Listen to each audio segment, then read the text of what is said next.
María Luisa tenía más de 60 años cuando el mundo se le vino abajo. Su nieto Joaquín, el orgullo de su vida, había sido condenado por un crimen que no cometió. Mientras otros se resignaban, ella tomó una decisión que cambiaría su vida para siempre. Se enfrentaría al sistema judicial, aunque tuviera que empezar desde cero. Sin dinero, sin apoyo, y con la edad en su contra, esta abuela valiente decidió estudiar Derecho para demostrar la inocencia de Joaquín.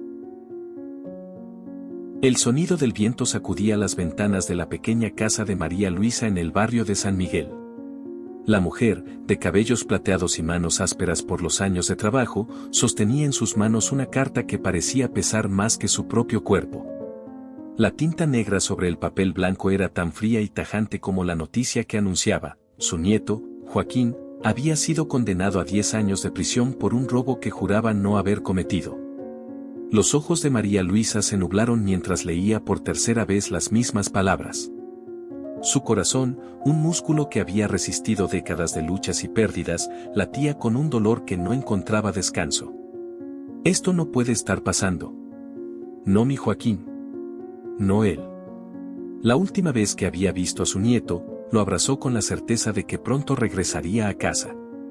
Todo se aclarará, abuela, le había dicho con una sonrisa rota. Pero no fue así. María Luisa cerró los ojos y apretó los puños. Había llegado el momento de actuar. Si nadie va a ayudarlo, entonces lo haré yo misma. Esa misma noche, sentada en su vieja mesa de madera, buscó información en un destartalado teléfono celular que su hija le había dejado meses atrás. La conexión era lenta, pero su determinación era más fuerte. Tecleó palabras clave, como estudiar derecho, cursos para adultos mayores, facultades de derecho en mi ciudad. Horas después, entre suspiros y latidos ansiosos, encontró una universidad que ofrecía un programa accesible y con horarios flexibles. Para María Luisa, parecía una locura pensar en comenzar una carrera universitaria a sus 60 años.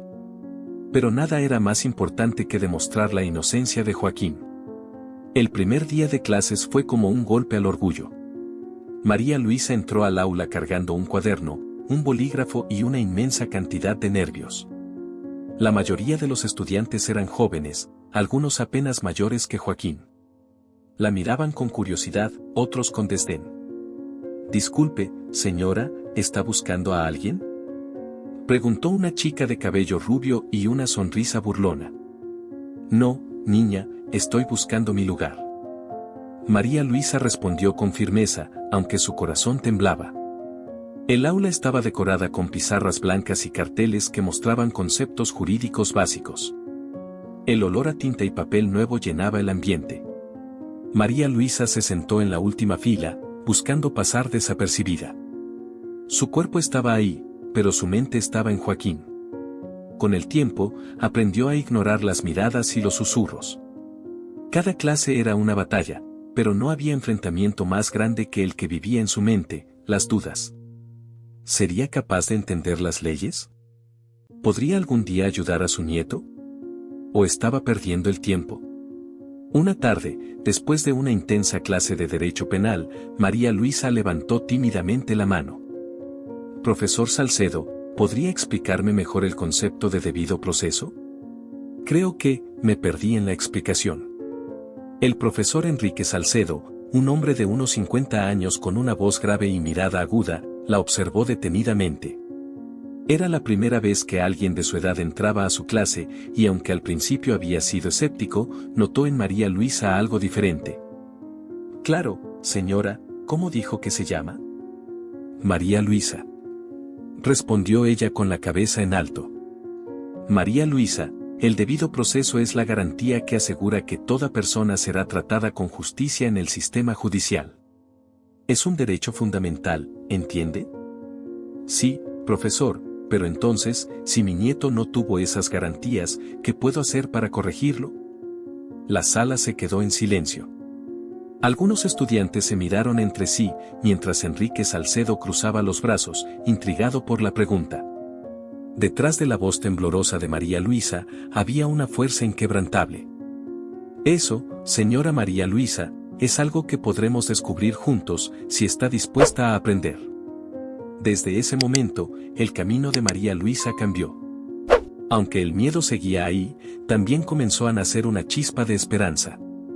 En cada clase, con cada página de los libros que leía por las noches, se acercaba un paso más al objetivo que mantenía su corazón latiendo, demostrar la inocencia de Joaquín. Los días de María Luisa se transformaron en una rutina de esfuerzo constante. Por las mañanas, asistía a sus clases en la universidad. Por las tardes, trabajaba en una pequeña tienda de costura para complementar su pensión. Y por las noches, entre tazas de café y suspiros agotados, repasaba apuntes y libros de derecho que parecían escritos en otro idioma. El conflicto no tardó en hacerse presente. Aunque su determinación era firme, los obstáculos la golpeaban una y otra vez. Su hija, Lorena, quien había sido madre soltera de Joaquín, no tardó en manifestar su desacuerdo. «Mamá, ¿por qué te empeñas en esto?», le dijo una tarde mientras recogía a sus hijos de la casa de María Luisa. «No puedes cambiar lo que pasó. Joaquín ya fue condenado, y tú deberías estar disfrutando tu vida, no desgastándote con algo imposible». María Luisa apretó los labios. Las palabras de su hija eran como pequeños cuchillos clavándose en su corazón, pero se negó a dejarse vencer. «¿Y tú crees que puedo disfrutar mi vida sabiendo que mi nieto está encerrado injustamente?», respondió con voz firme. «Si tú no haces nada por él, alguien tiene que hacerlo». Lorena suspiró, frustrada. Sabía que discutir con su madre era inútil, pero eso no le impedía preocuparse por ella. María Luisa no era joven y el ritmo que llevaba estaba afectando su salud. Los problemas familiares no eran los únicos que enfrentaba. En la universidad, algunos de sus compañeros la veían como una rareza, una anomalía. En más de una ocasión, escuchó risas ahogadas cuando participaba en clase.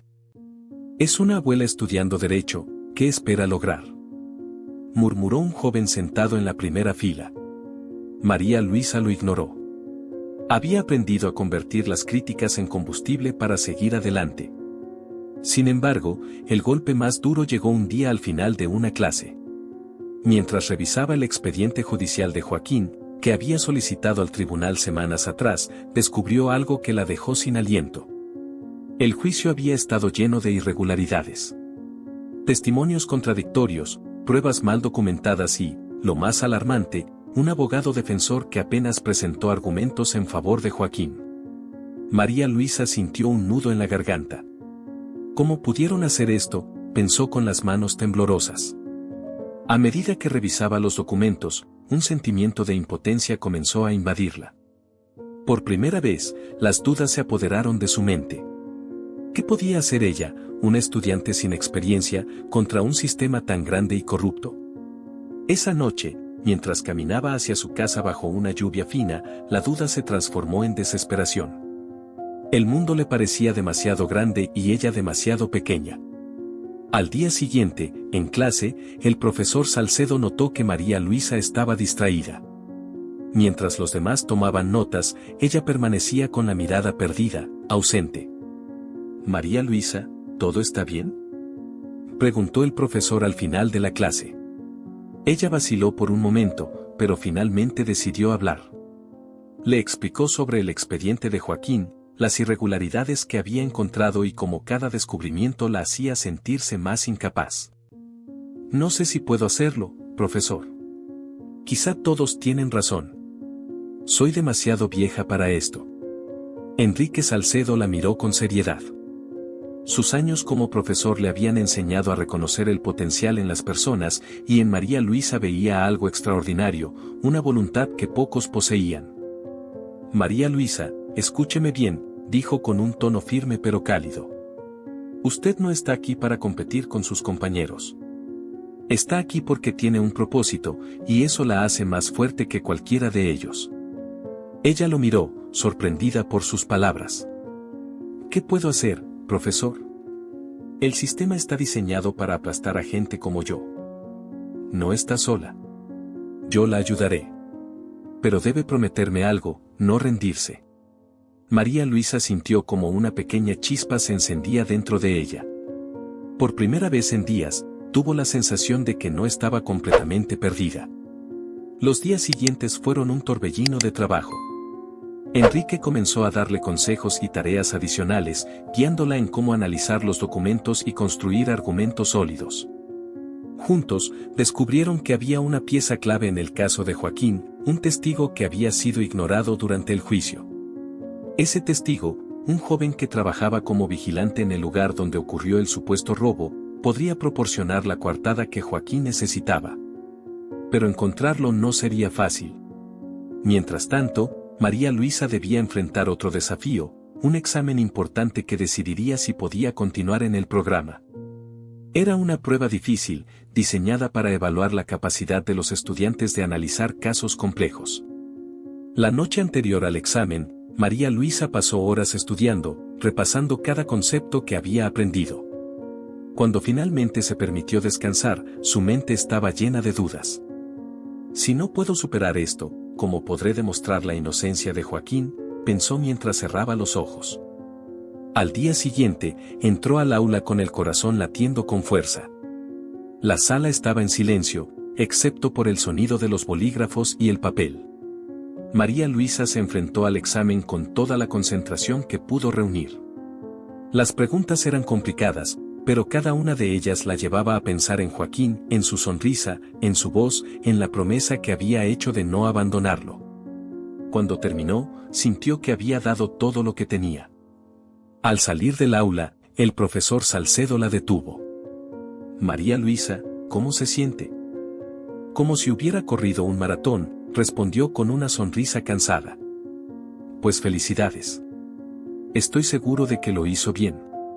Aunque las palabras del profesor la reconfortaron, María Luisa sabía que el verdadero maratón apenas comenzaba.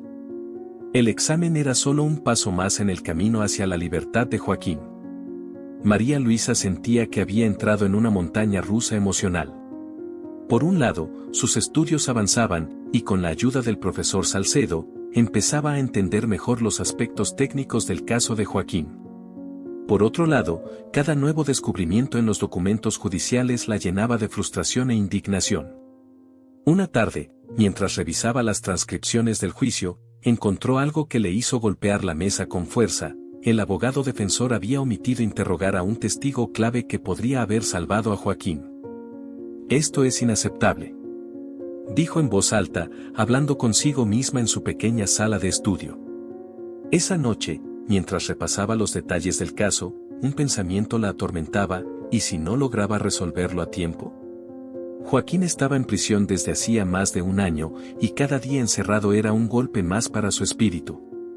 María Luisa no podía evitar imaginarlo solo, frustrado, sufriendo injustamente por un crimen que no había cometido. Los días pasaban y la carga se volvía cada vez más pesada. María Luisa empezó a sentir los efectos del cansancio en su cuerpo. Sus manos temblaban cuando sostenía los libros, y sus ojos, cansados de leer, necesitaban más tiempo para enfocar las palabras. Un día, durante una clase, se levantó para hacer una pregunta, pero antes de poder hablar, perdió el equilibrio y cayó al suelo. «Señora María Luisa», gritó uno de los estudiantes, corriendo a ayudarla. El profesor Salcedo y otros alumnos la llevaron a una sala de descanso. Aunque no fue una caída grave, el incidente fue suficiente para que todos notaran que algo no estaba bien. María Luisa, debe cuidarse, le dijo el profesor Salcedo con una mirada de preocupación. No puede ayudar a su nieto si no se cuida a usted misma. Ella asintió, pero en su corazón sabía que no podía detenerse. Cada día era una oportunidad para acercarse un poco más a la verdad. La búsqueda del testigo clave se convirtió en una misión desesperada. Según los documentos, se trataba de un joven llamado Rubén, quien trabajaba como vigilante en la zona donde ocurrió el supuesto robo. Su testimonio podría ser decisivo, pero nadie sabía dónde estaba ahora. María Luisa pasó semanas buscando pistas. Llamó a antiguos compañeros de Rubén, preguntó en las empresas donde había trabajado, incluso revisó registros públicos en Internet.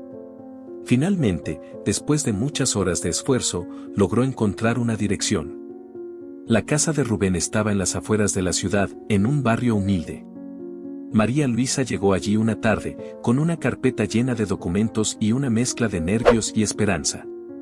Golpeó la puerta varias veces hasta que un hombre joven, de rostro cansado y cabello despeinado, abrió con desconfianza. ¿Rubén Martínez?, preguntó María Luisa con voz firme. El hombre asintió, mirando a la anciana con curiosidad. ¿Quién es usted? Soy María Luisa, la abuela de Joaquín, el joven que fue acusado del robo en la bodega donde usted trabajaba. Rubén abrió los ojos, sorprendido. ¿Qué quiere de mí? María Luisa le explicó rápidamente la situación. Le habló de las irregularidades del juicio, de cómo su nieto había sido condenado injustamente y de cómo su testimonio podría ser la clave para cambiarlo todo. Rubén parecía dudar. No sé si quiero meterme en problemas. Ya intenté hablar en su momento, pero nadie me escuchó. ¿Qué me asegura que ahora será diferente? María Luisa lo miró directamente a los ojos. Nada. No puedo prometerle que será fácil, pero le aseguro una cosa, si no habla, seguirá permitiendo que un inocente sufra mientras los verdaderos culpables están libres. Rubén permaneció en silencio por un momento. Finalmente, suspiró y asintió. Está bien. Le contaré lo que sé. Esa noche, María Luisa regresó a casa con una mezcla de esperanza y temor. El testimonio de Rubén era claro y contundente. Joaquín no podía haber cometido el robo porque, en el momento en que ocurrió, estaba con él en un lugar completamente diferente. Sin embargo, la alegría duró poco. Al día siguiente, mientras revisaba cómo incorporar el testimonio en el caso, recibió un mensaje de Rubén. Señora, lo siento mucho, pero no puedo declarar. Me han amenazado. María Luisa sintió que el mundo se le venía encima. ¿Quién estaba detrás de esas amenazas? ¿Por qué alguien querría mantener a Joaquín en prisión? Su desesperación llegó al límite. Esa noche, mientras estaba sola en su habitación, rompió a llorar. Por primera vez en mucho tiempo, sintió que la carga era demasiado grande para sus hombros. ¿Y si tienen razón, y si no puedo hacer nada?, pensó. Pero entonces, recordó las palabras de Joaquín antes de ser llevado a prisión. Abuela, si algo me pasa, por favor, nunca dejes de creer en mí. María Luisa secó sus lágrimas. No podía rendirse. Joaquín confiaba en ella, y eso era suficiente para seguir adelante. Los días siguientes fueron difíciles, pero María Luisa no se dejó vencer. Con la ayuda del profesor Salcedo, comenzó a explorar otras vías legales para incorporar el testimonio de Rubén sin ponerlo en peligro. Cada pequeño avance era una victoria, pero el camino seguía lleno de incertidumbre. La batalla no era solo contra el sistema, sino contra el tiempo, el miedo y las dudas que constantemente amenazaban con derrumbarla. Sin embargo, María Luisa no estaba dispuesta a rendirse. El día que María Luisa descubrió quién estaba detrás de las amenazas a Rubén, sintió que su lucha contra el sistema era mucho más grande de lo que había imaginado. Todo comenzó cuando el profesor Salcedo, quien no dejó de apoyarla, le ayudó a investigar el expediente completo del caso de Joaquín, incluyendo detalles que no habían sido revisados durante el juicio. Entre esos documentos, encontraron un nombre que aparecía repetidamente: Horacio Villalobos, un reconocido abogado y político local que había representado a la empresa supuestamente afectada por el robo. A primera vista, parecía un simple litigante, pero al profundizar en su historial, Salcedo y María Luisa descubrieron un patrón inquietante. Este hombre ha estado involucrado en varios casos similares, dijo Salcedo mientras señalaba su computadora portátil. En cada uno, personas de bajos recursos fueron condenadas mientras las empresas para las que trabajaba salían beneficiadas. María Luisa sintió un escalofrío. ¿Y si Villalobos no solo había permitido las irregularidades en el caso de Joaquín, sino que las había fomentado? Esto no es coincidencia, murmuró ella con voz temblorosa. Este hombre tiene algo que esconder.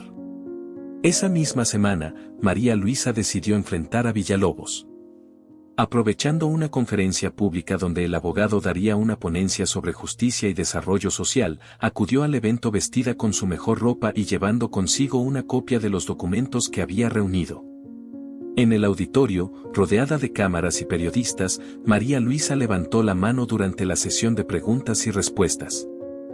Señor Villalobos, usted habla de justicia, ¿pero cómo explica las irregularidades en el caso de Joaquín Martínez?, preguntó con voz firme, haciendo que el murmullo de la audiencia se detuviera de inmediato. Villalobos, un hombre de cabello canoso y porte impecable, alzó una ceja y la miró con una sonrisa condescendiente. Lo siento, señora, pero no estoy familiarizado con ese caso en particular. María Luisa no se dejó intimidar. Es curioso, porque su nombre aparece en múltiples documentos relacionados con ese caso. Mi nieto está en prisión por un crimen que no cometió, y creo que usted sabe más de lo que dice. El ambiente en el auditorio se tensó. Villalobos se puso rígido por un instante, pero rápidamente recuperó la compostura. Le sugiero que tenga cuidado con sus acusaciones, señora. No querrá meterse en problemas legales. María Luisa sostuvo su mirada sin titubear.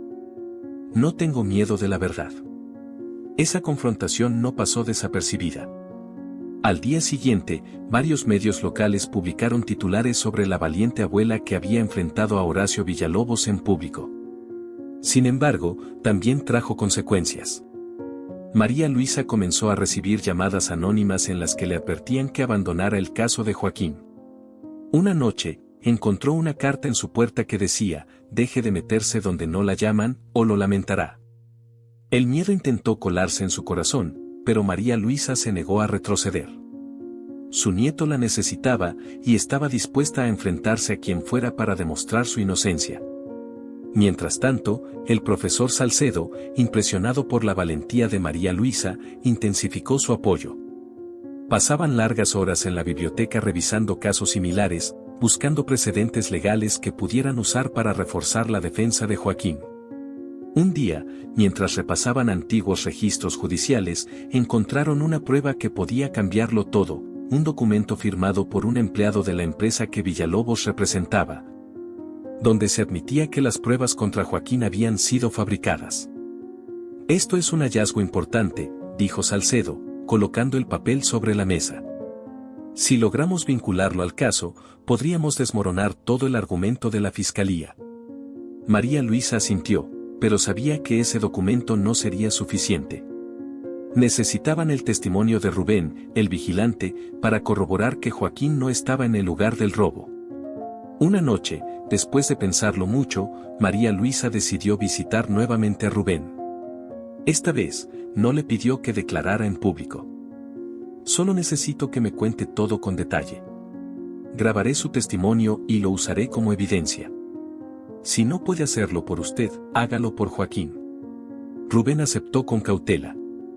Esa misma noche, grabaron un video donde relataba cómo Joaquín estaba con él en un lugar completamente diferente cuando ocurrió el supuesto robo. Aunque Rubén no quiso aparecer en el tribunal, su testimonio grabado se convirtió en una pieza fundamental en la estrategia de defensa. La fecha para la apelación de Joaquín finalmente llegó. María Luisa y el profesor Salcedo presentaron un caso sólido, utilizando las pruebas encontradas y el testimonio grabado de Rubén. Sin embargo, sabían que sería un enfrentamiento difícil, pues Villalobos tenía influencia y recursos. El día del juicio, María Luisa se sentó en la sala del tribunal con la cabeza en alto. Aunque por dentro estaba llena de nervios, por fuera proyectaba una calma imponente. Sabía que este era el momento decisivo. Villalobos, sentado al otro lado de la sala, la miraba con una sonrisa burlona, como si estuviera seguro de que ganaría. Pero María Luisa no se dejó intimidar. Cuando llegó el turno de presentar las pruebas, ella se levantó y habló con una seguridad que sorprendió a todos en la sala. Mi nieto, Joaquín Martínez, es inocente, y hoy demostraré por qué. Con cada prueba que presentó, con cada argumento que articuló, fue desmoronando el caso construido en contra de Joaquín. Cuando terminó de exponer el testimonio grabado de Rubén, el juez pidió un receso para analizar la nueva evidencia. Durante el receso, María Luisa se sentó en un banco fuera de la sala, rodeada por su hija Lorena y el profesor Salcedo. Su cuerpo estaba cansado, pero su espíritu seguía firme. Pase lo que pase, hiciste todo lo posible, mamá, dijo Lorena, sosteniendo su mano. Estoy orgullosa de ti. María Luisa asintió, pero en el fondo sabía que no podía aceptar otra cosa que no fuera la libertad de Joaquín. Cuando el juez regresó a la sala, el silencio fue absoluto. Todos esperaban el veredicto con tensión. Después de revisar la nueva evidencia presentada, dijo el juez, este tribunal concluye que existen suficientes dudas razonables para revocar la condena de Joaquín Martínez. Se ordena su inmediata liberación. Las palabras del juez resonaron en la sala como un trueno. María Luisa dejó escapar un suspiro de alivio, mientras las lágrimas corrían por sus mejillas. Había logrado lo imposible. Cuando Joaquín salió de prisión, el sol de la tarde iluminó su rostro con una calidez que no había sentido en mucho tiempo. Frente a él estaba María Luisa, con los ojos llenos de lágrimas y una sonrisa que reflejaba todo el orgullo y amor que sentía por su nieto. Abuela, fue lo único que pudo decir antes de abrazarla con todas sus fuerzas. El abrazo fue largo, lleno de silencios que decían más que cualquier palabra. Era un momento que ambos habían imaginado tantas veces, pero que solo ahora se hacía realidad. Te dije que nunca dejaría de creer en ti, susurró María Luisa, acariciándole el rostro. Nunca más dejaré que nadie te haga daño. La noticia de la liberación de Joaquín no tardó en propagarse. En los días siguientes, los medios locales destacaron la valentía de María Luisa, quien no solo había enfrentado un sistema injusto, sino que también había puesto en evidencia los actos corruptos de Horacio Villalobos. Villalobos, quien había asistido al juicio con la seguridad de que ganaría, ahora enfrentaba una investigación formal por su participación en la fabricación de pruebas y manipulación de testigos. Sus aliados comenzaron a abandonar su lado, temerosos de ser arrastrados en el escándalo. Para María Luisa, esta victoria era un paso importante, pero no el final de su lucha. Las semanas posteriores estuvieron llenas de ajustes y reflexiones. Joaquín intentaba adaptarse nuevamente a la vida fuera de prisión, mientras María Luisa buscaba nuevas maneras de apoyar a otras personas en situaciones similares. Un día, mientras compartían un desayuno en la pequeña cocina de su casa, Joaquín tomó la mano de su abuela. Abuela, no tengo palabras para agradecerte todo lo que hiciste por mí. Pero, ¿cómo lo lograste? ¿Cómo encontraste la fuerza para enfrentarte a todo eso? María Luisa sonrió y miró a su nieto con ternura. Porque te amo, Joaquín. El amor por ti fue lo que me dio la fuerza. Y porque sabía que la verdad siempre debe salir a la luz, sin importar cuánto cueste. El caso de Joaquín inspiró a muchas personas en la comunidad. María Luisa comenzó a recibir cartas y visitas de otras familias que también buscaban justicia para sus seres queridos. Aunque ya no estaba obligada a seguir estudiando, decidió terminar la carrera de Derecho. El día de su graduación, casi a los 70 años, María Luisa subió al escenario para recibir su título. Llevaba un vestido sencillo y su característico cabello plateado recogido en un moño. Entre la multitud, Joaquín y Lorena aplaudían con entusiasmo. Cuando el director de la universidad le entregó el diploma, dijo unas palabras que hicieron que todos en el auditorio se levantaran a aplaudir. María Luisa no es solo una graduada. Es un ejemplo de valentía, perseverancia y amor incondicional. En los meses siguientes, María Luisa abrió una pequeña oficina legal en su barrio. No cobraba por sus servicios, su único objetivo era ayudar a las personas que no podían pagar un abogado. Aunque no tenía los recursos de las grandes firmas, tenía algo mucho más valioso, su determinación y su fe en la justicia. Un día, mientras organizaba algunos papeles, Joaquín entró a la oficina con una sonrisa en el rostro. «Abuela, ¿lista para otro caso?», preguntó, sosteniendo una carpeta con información sobre una familia que necesitaba su ayuda. María Luisa lo miró y asintió, ajustándose los lentes. Siempre. María Luisa se convirtió en un símbolo de esperanza en su comunidad. Su historia recorrió otros lugares, inspirando a personas de todas las edades a luchar por sus sueños y a nunca rendirse ante las adversidades. Para ella, cada día era una oportunidad para aprender, ayudar y demostrar que la edad no era una barrera para cumplir una misión. Porque si algo había aprendido en su lucha por Joaquín, era que la verdad y el amor son las fuerzas más poderosas del mundo.